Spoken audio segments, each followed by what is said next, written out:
¿Qué es eso? ¡Me dieron a Caracas, hijo! ¡Me dieron a Caracas, hijo!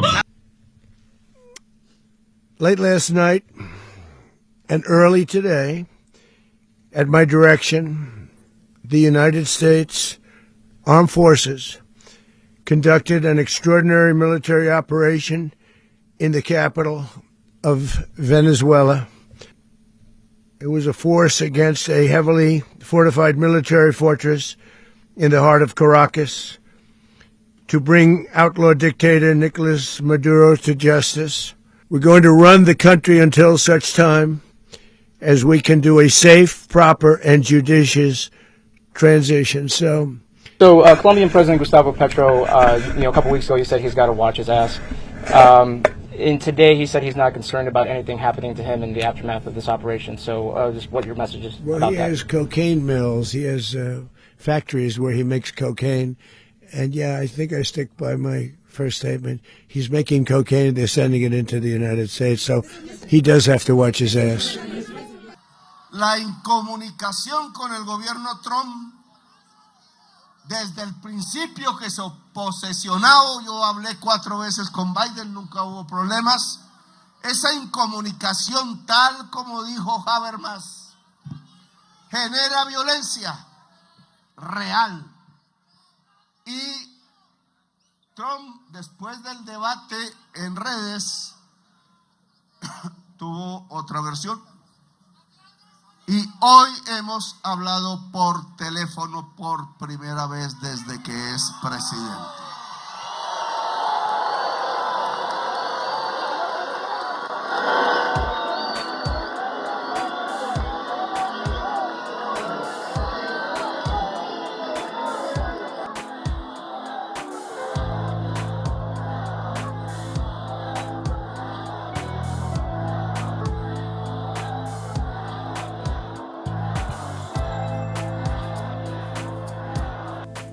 Hola a todos, soy Vanessa Romero y como ustedes quedé bastante sorprendida por la intervención militar de los Estados Unidos en Venezuela este 3 de enero, generando como resultado pues, la aprehensión del presidente Nicolás Maduro para ser llevado a una corte en Nueva York para ser juzgado presuntamente por ser narcotraficante y luego pues supimos que no era eso y bueno, todas las demás aristas que han salido a raíz de esta acción que pues indudablemente deja muy mal parado al derecho internacional, tanto que pareciera negarlo, prácticamente pareciera que esto está muerto a raíz de esta situación. Y por ende pues decidí entrevistar al profesor Luis Fernando Trejos, profesor investigador de la Universidad del Norte en Barranquilla, Colombia, quien se ha destacado por investigar acerca del conflicto armado colombiano, seguridad, la región Caribe, y pues temas internacionales en general. Con Trejos abordamos los temas de Venezuela, obviamente, que le depara a este país a raíz de esto. Abordamos la relación entre Petro y Donald Trump y al mismo tiempo pues cómo quedaría el mapa geopolítico a raíz de toda esta sacudida mundial producto de las decisiones de Donald Trump. Cabe resaltar que esta entrevista fue realizada el 9 de enero del 2026, por tanto trabajamos a partir de los hechos que habían ocurrido hasta esa fecha, teniendo en cuenta que cada media hora surge pues, una nueva información, ¿no? de cualquiera de los actores y simplemente esta entrevista nos va a permitir situarnos un poco cuál es la situación, cómo está y tratar de darnos contexto en general, porque esto puede ser estudiado de diferentes frentes, ¿no? De los cuales vamos a trabajar mucho más adelante en otros videos, por el mes de enero por lo menos. Y bueno, sin más que decirles, gracias por estar aquí, gracias por escucharme. Espero que esta entrevista sea de su agrado o por lo menos les genere preguntas, que creo que es lo más importante, que nos ayude a reflexionar sobre este tema en general. Y nada, sin más que decir, con ustedes el profesor Luis Fernando Trejos, y si les gusta denle like, compartir, lo que ustedes quieran. Muchas gracias. Mi nombre es Luis Fernando Trejos Rosero, soy profesor e investigador del Departamento de Ciencia Política y Relaciones Internacionales de la Universidad del Norte de Barranquilla. ¿Cuál sería la relación entre Petro y Trump ahora mismo? ¿Qué es lo que está sucediendo entre los dos mandatarios? Digamos que esa comunicación evidencia una falla estructural en el manejo de las relaciones bilaterales, ¿no? Y lastimosamente, tanto el presidente Trump como el presidente Petro utilizaron las redes sociales para manejar la política exterior en clave binacional.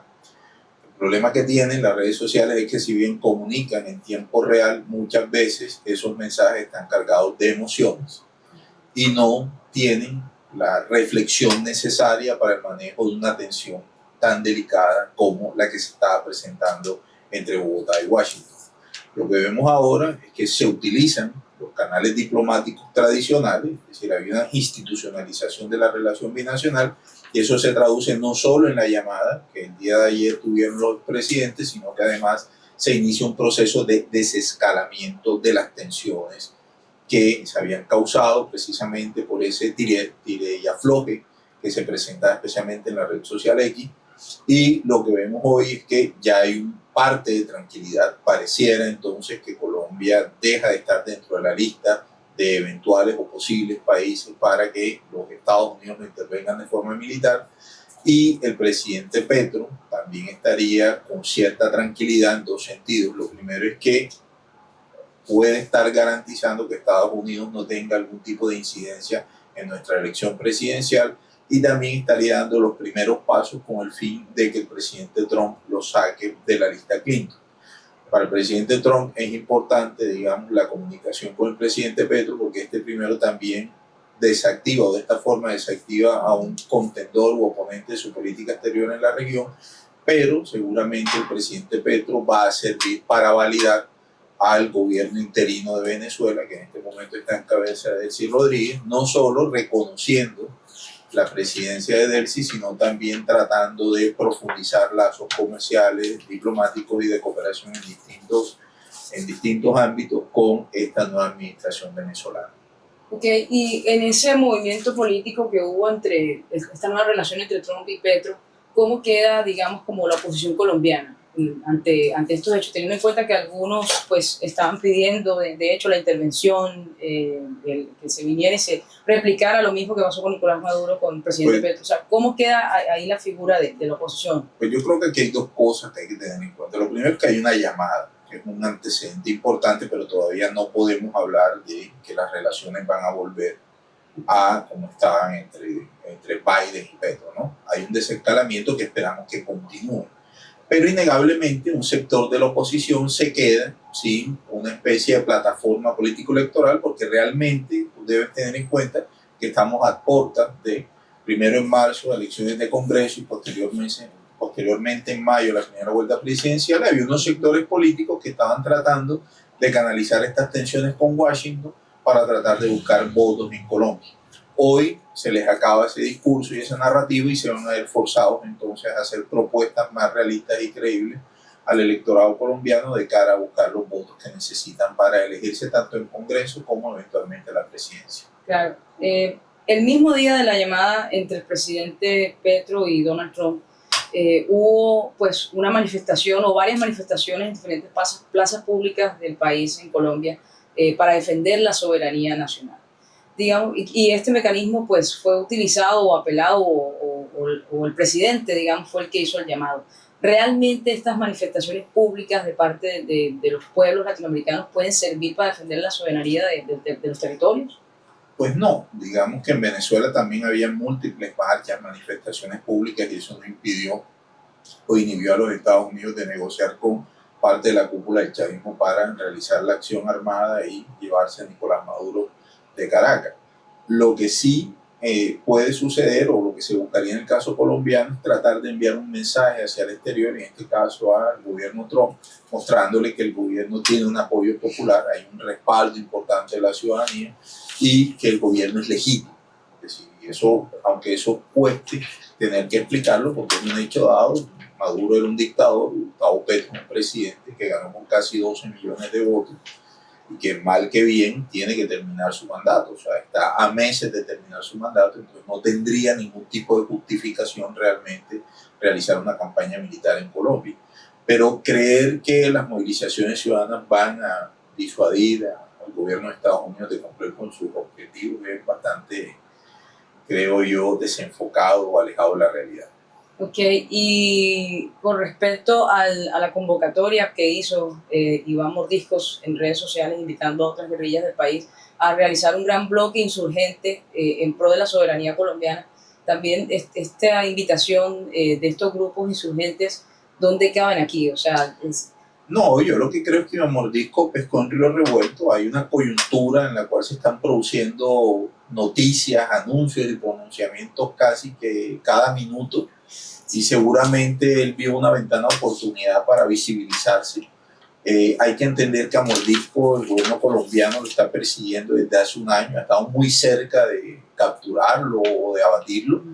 Y en esta medida, pues quizás esto es una señal para tratar de quitarle un poco de presión al operativo que hay en contra de él, pero es muy difícil que ese tipo de pronunciamientos lleguen a materializarse por dos cosas. Lo primero es que a esos grupos a los cuales él convoca, muchos de ellos están en guerras horizontales, no se están enfrentando, y de hecho a su organización la confrontan a otros grupos. Y lo otro es que también es un sinsentido que él haga esa convocatoria cuando la cúpula del chavismo ya negoció con los Estados Unidos y aceptó, no sé, con beneplácito, ¿no?, lo que está sucediendo. Y lo otro es que el presidente Petro llama al presidente Trump y desactivan una eventual crisis que iba a suceder. Entonces, los motivos por los cuales supuestamente le está haciendo esta convocatoria a ese ecosistema criminal para que se integre realmente quedan en el aire. Y no deja de ser más que una noticia de las tantas que se han producido en las últimas 72 horas en Colombia. claro, ¿qué le espera a los venezolanos en toda esta situación? Teniendo en cuenta, por ejemplo, ¿qué les espera en América Latina? Tanto los que están adentro de Venezuela como los que están regados por esta diáspora hace años, ¿no? Por ejemplo, me refiero a que el presidente electo de Chile, por ejemplo, Kast, siempre ha advertido, siempre ha señalado que apenas él esté en su mandato como tal, pues iba a aplicar la misma de Donald Trump, es decir, sacar a todo indocumentado de su país extranjero y, bueno, de alguna manera está hablando de los venezolanos, ¿no? Entonces, en ese sentido, ¿qué pueden esperar? La situación de los venezolanos y de su diáspora no va a cambiar, porque lo que hay que tener en cuenta es que hoy hay un chavismo sin Maduro. Esa cúpula se mantiene ahí, están liberando algunos presos políticos, pero también siguen capturando gente. Eso no implica que vaya a haber una especie de flexibilidad del chavismo, ¿no?, o que vaya a transitar hacia escenarios más democráticos, en la medida en que el propio gobierno de los Estados Unidos ha dicho que en este momento no es una prioridad la realización de elecciones. Y siguen los mismos torturadores y los mismos represores en el poder, ahora sin Maduro. Quizás atenúen un poco la represión, pero yo no creo que en este momento se estén generando las condiciones para que haya un retorno masivo de la diáspora venezolana nuevamente a Venezuela. Tendríamos que esperar a ver cómo evoluciona esta situación y si también hay una reactivación económica en Venezuela, porque recuerda que si bien hay un porcentaje importante de exiliados o refugiados venezolanos que salieron del país por causas políticas, es decir, porque el gobierno los perseguía, también un número importante de estos exiliados se fue por las pésimas condiciones económicas que había en el país, ¿no? No había empleo, había una devaluación del bolívar, la gente estaba pasando hambre y salió a buscar mejores condiciones de vida. Eso yo no sé si hoy en Venezuela vaya a cambiar y si en el corto o mediano plazo veamos una reversión de esa situación. Así que yo creo que los venezolanos siguen en un contexto de incertidumbre profunda, no solo por lo que está pasando en Venezuela, sino también por lo que tú dices, este aumento de la xenofobia, ¿no?, y de los nacionalismos, no solo en los Estados Unidos, sino en países del Cono Sur, como Argentina, como lo que está pasando en Chile, y no sabemos qué suceda en otras latitudes del continente, en los cuales ellos se han convertido en el objeto de represión por parte de muchos estados. Donald Trump, en su primera entrevista en conferencia de prensa después de apresar a Maduro, dijo públicamente que iba por el petróleo venezolano, que era su petróleo y que iban a administrar el país y que no sabían hasta cuándo iba a estar eso, hasta que hubiese una transición a un gobierno democrático, tema al cual pues han evadido pues todo este tiempo, ¿no?, en estos 9 días que han pasado del mes de enero. ¿Qué podría buscar Donald Trump en Colombia? Si en Venezuela busca el petróleo, ¿qué podría buscar acá? En caso de que esta situación entre las relaciones entre Colombia y Estados Unidos, representada pues, en su presidente, llegase otra vez como a tener un altibajo, teniendo en cuenta que el presidente Trump ha demostrado que cambia de opinión fácilmente, por lo menos a nivel público. Entonces, ¿qué podría temer Colombia si llegase a haber una intervención de los Estados Unidos en el territorio? Lo primero que hay que partir del hecho de que el presidente Trump es una persona impredecible, ¿no? Muy difícil saber qué va a hacer y cuándo lo va a hacer. En ese sentido, por eso yo te decía, tenemos una llamada que es importante, en la que parece que se desescalan las tensiones, pero yo no sé si eso desactiva cualquier adversión que había entre ellos. Por otro lado, debes entender que Colombia es estratégico no solo por su ubicación geográfica, ¿no? Tenemos la salida hacia el Océano Atlántico y el Pacífico, sino que también Colombia tiene una multiplicidad de riquezas naturales. Tenemos petróleo, no en las mismas cantidades venezolanas, pero aquí hay petróleo. Hay un problema que innegablemente a los Estados Unidos le incomoda y le molesta desde hace mucho tiempo, es el tema del narcotráfico, pero del clorhidrato de cocaína. Colombia es el primer productor mundial de clorhidrato de cocaína. Y además, también en suelo colombiano hay varias organizaciones criminales que el gobierno de los Estados Unidos ha denominado o designado como organizaciones terroristas. En ese sentido, aquí habría intereses no solo económicos, sino también intereses en cuanto a la seguridad nacional de los Estados Unidos. Por otro lado, creo yo que esa llamada de ayer también va a hacer que el presidente Petro cambie la forma en la que se refiere a los Estados Unidos, porque realmente y en la práctica el presidente Petro desafiaba abiertamente la política exterior de los Estados Unidos y había tratado de convertirse como una especie de bastión o un dique de contención de la política exterior de los Estados Unidos en la región, o una especie de líder antiimperialista. Hoy eso parece que se va atenuando y quizás en algún momento se diluye, pero seguramente incomodaba en algo a Washington que un presidente de un país suramericano desafiara a su gobierno y a su política exterior. Okay. ¿Y por qué es tan importante Groenlandia para los Estados Unidos desde su perspectiva, teniendo en cuenta todo lo que ha manifestado el presidente? ¿O por qué sería o por qué debería importarnos más bien si Estados Unidos se toma Groenlandia? ¿Cuál podría ser la consecuencia de eso para su consideración? Lo que pasa es que la gran consecuencia, si es que se anexa a la fuerza de Groenlandia, es que se acaba la OTAN. La OTAN, desde, digamos, que se termina la Segunda Guerra Mundial y se inicia la Guerra Fría, fue como la gran contención de Occidente frente al comunismo.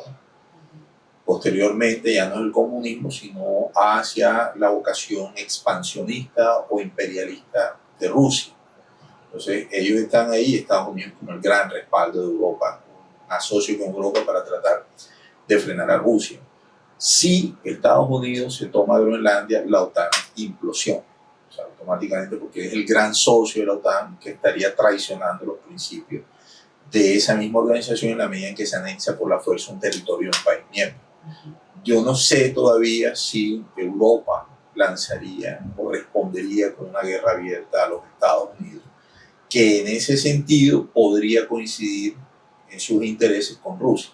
Rusia también ha desafiado a Europa. Rusia o Putin busca o ha manifestado que lo que le interesa es que las fronteras de la Rusia actual sean las mismas de la Unión Soviética, y eso implicaría anexarse varios territorios soberanos, estados que nacieron después de la implosión de la URSS. Putin no lo reconocería y trataría de avanzar sobre varios de esos estados, que tienen la particularidad que muchos de ellos hoy hacen parte de la Unión Europea, pero también de la OTAN. Y eso implicaría entonces una fractura muy profunda de la unidad europea.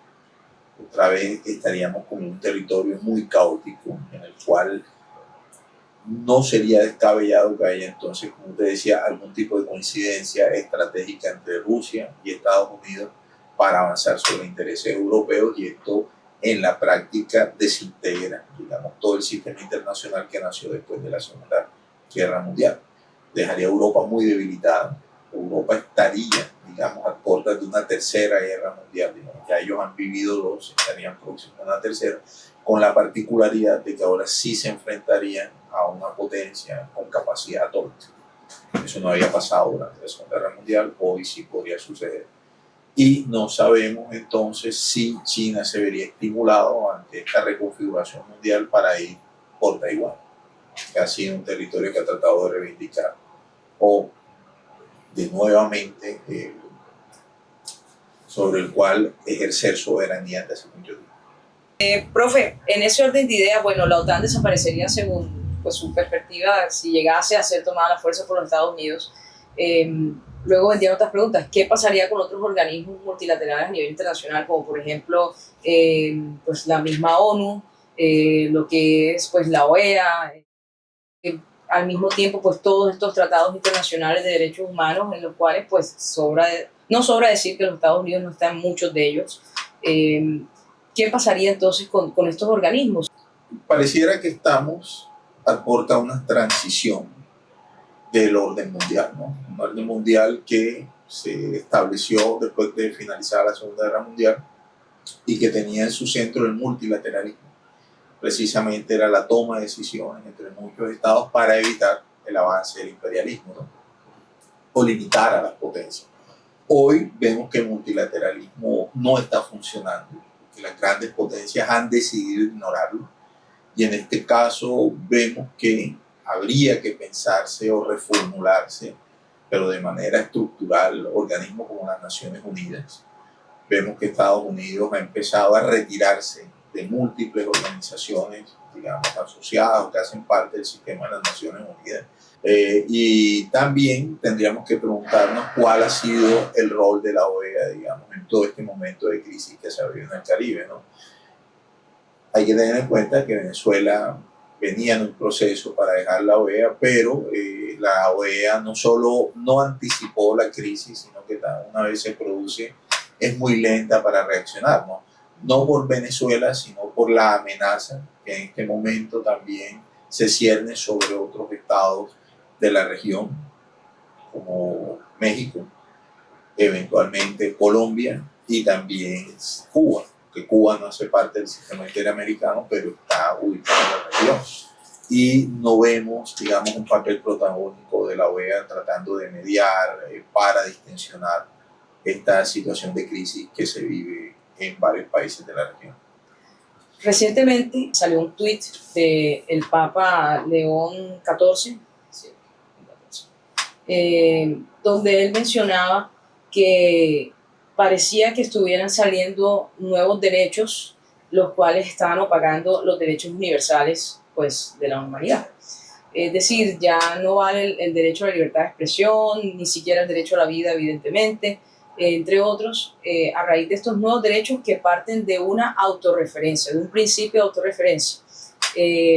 Y podríamos decir que esto vendría relacionado con lo que dijo Donald Trump en la entrevista del New York Times recientemente, que él iba a determinar bajo su moral cuáles iban a ser las diferentes acciones de los Estados Unidos como Estado, ¿no?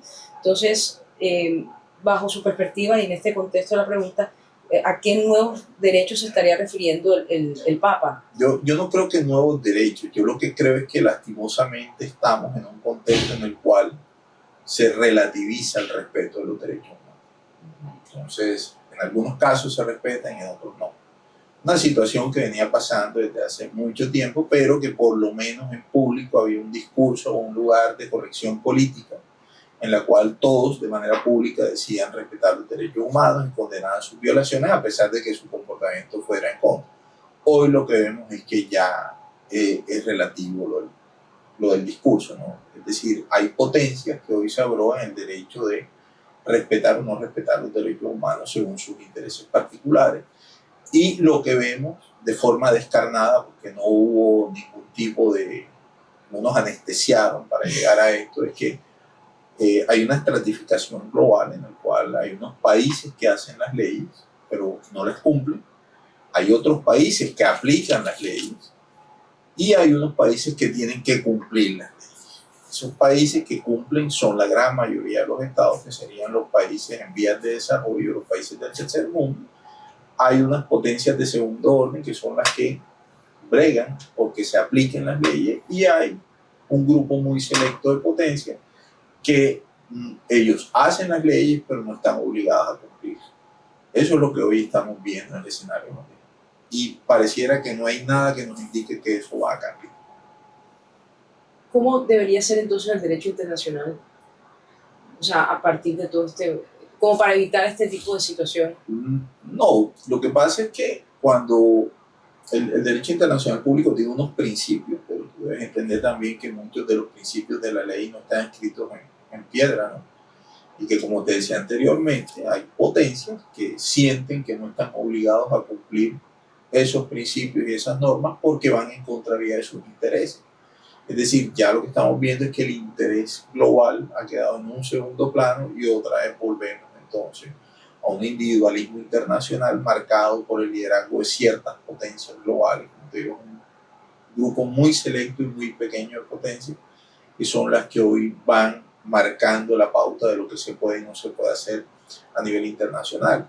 Lo que creo yo que podemos hacer los estados pequeños como Colombia, que somos periféricos y muy marginales dentro del sistema internacional, es tratar de seguir apelando al multilateralismo, pero ser mucho más pragmáticos y menos ideológicos. O sea, hoy la ideología no es la que está orientando, digamos, la política exterior, y debemos ser pragmáticos y pensar en cualquier decisión que se tome no en el bienestar de quien está al frente del país, sino de todo el grueso de los colombianos, ¿ya?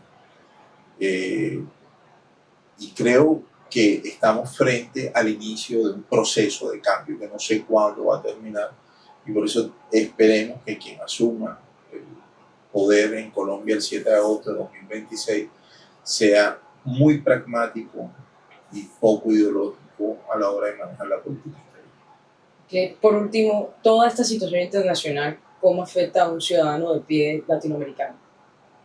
Una persona que esté como por fuera de todo esto, ¿cómo podría afectarlo? Como para que ella pueda entender esta situación. Digamos, hay un riesgo permanente sobre agresiones armadas en tu territorio. Hay que ver las imágenes de lo que sucedió en Caracas. Hubo edificios civiles que fueron objetivo de los misiles que se dispararon contra Caracas. No era una ciudadana colombiana, una cartagenera que estaba en Venezuela, y otra cantidad de civiles, también murieron muchos venezolanos. Recuerda que hubo daño a la infraestructura energética, hubo un apagón grande, no se sabe eso si todavía ya en toda Caracas se recuperó la normalidad o no. Te voy a poner un caso colombiano. Cuando se convocaban a las marchas y alguien hacía, no así, o sea, había una especie de narrativa en la cual se llamaba a las armas y que los colombianos teníamos que... Yo le decía a alguien, yo decía, mira, usted está bien que una vez las emociones lo gobiernen, pero eso tiene que ser momentáneo. Voy a poner un ejemplo en el caso de Colombia. En Colombia solo basta con que llegue el invierno para que colapse mucha de nuestra energía eléctrica. O sea, solo con que llueva se quedan sin luz varios sectores del país. Aquí si llueve hay derrumbes sobre las carreteras y se interrumpen, digamos, las comunicaciones terrestres. Imagínate tú si Estados Unidos bombardeara el puente Pumarejo. ¿En cuánto tiempo lo reconstruiría? Si Estados Unidos destruyera la infraestructura energética del país, ¿en cuánto tiempo volveríamos a restablecer la luz eléctrica? Solo estoy poniendo luz eléctrica. Es decir, nuestro Estado es muy lento a la hora de responder ante emergencias, pero muy lento. Ahora imagínate una reconstrucción nacional, ¿cuánto tiempo nos tardaría? Yo le decía, no hemos podido rotar en 60 años al ELN, no sé si tenemos en capacidad de iniciar una guerra abierta contra un invasor, digamos, imperial, ¿no? Entonces yo lo que creo, por eso te decía, las afectaciones son múltiples, ¿no? Puede ser que te cierren empresas, puede ser porque ahora, claro, se va a tener que liberalizar la economía y así como hay extracción de recursos, también ellos van a querer vender sus productos en mejores condiciones en nuestros mercados.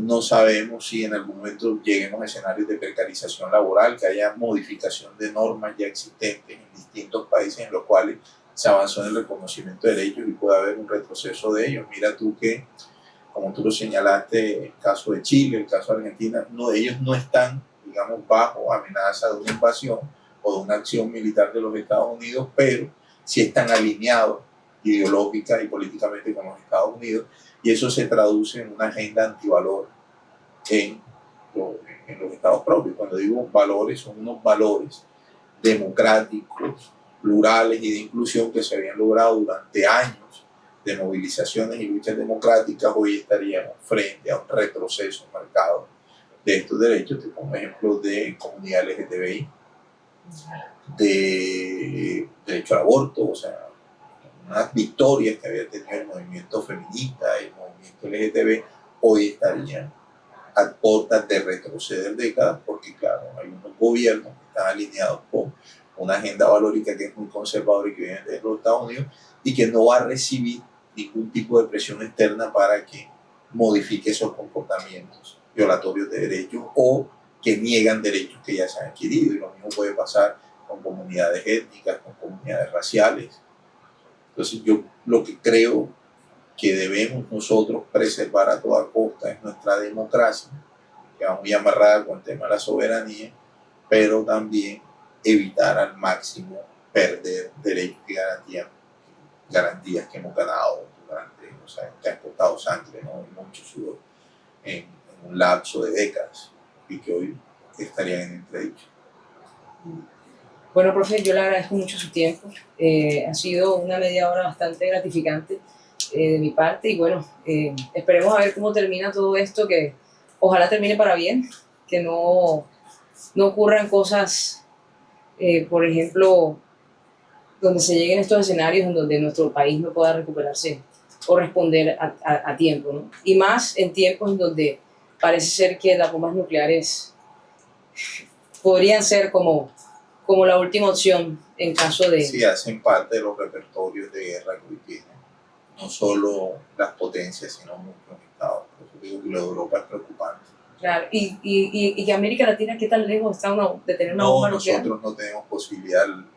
El único país con capacidad atómica es Brasil, pero Brasil porque en el marco de unas negociaciones de compra de armamento con Francia hacia finales de la primera década de este siglo, adquirió unos submarinos, 3 submarinos que son impulsados con reactores nucleares.